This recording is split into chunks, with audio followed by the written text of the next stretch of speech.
I am very happy to be back in Detroit, Michigan, and to be here with these extraordinary leaders. We have a very important conversation to have about voting rights in America.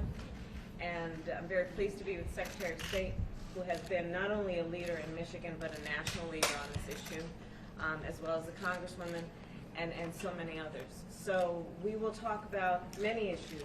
But I do want to first start by making a statement about the legislators in Texas who are showing extraordinary courage and commitment. I met with them when many of them traveled to Washington, D.C. We sat down and had an extensive conversation in the Roosevelt Room in the White House. And I applaud them standing for the rights of all Americans and all Texans to express their voice through their vote, unencumbered. I will say that they are leaders who are marching in the path that so many others before did when they fought and many died for our right to vote. And I'll say this later in my comments, but I do believe that fighting for the right to vote is as American as apple pie. It is so fundamental to fighting for the principles of our democracy. So I applaud them, and it is with that spirit as well that we meet today. Over the past many weeks, I've been meeting with advocates and activists on the ground in places like South Carolina and in Georgia. Here, of course, in Michigan. Again, I applaud the work that is happening in 2020.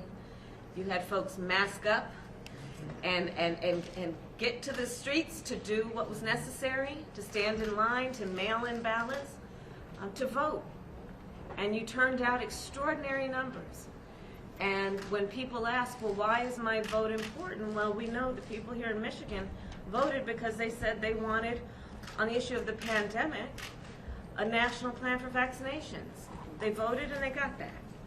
The people of Michigan said, we're going to vote because we want more jobs. Well, they voted, and we have 3 million more jobs. The people of Michigan said, we're going to vote because we want to see children in America lifted out of poverty. They voted, and we got the child tax credit expanded so that we will lift half of America's children out of poverty. The people of Michigan have a strong and important voice.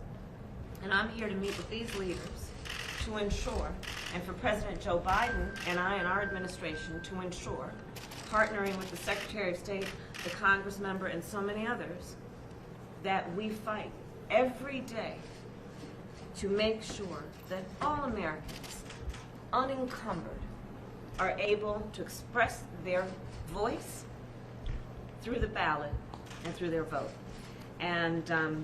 And so with that, I want to thank everyone. I'm looking forward to our conversation.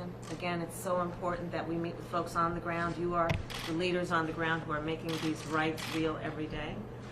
And with that, let's begin our conversation. And thank you all. I'll talk to you all later. Okay, thank you, Paul. Okay.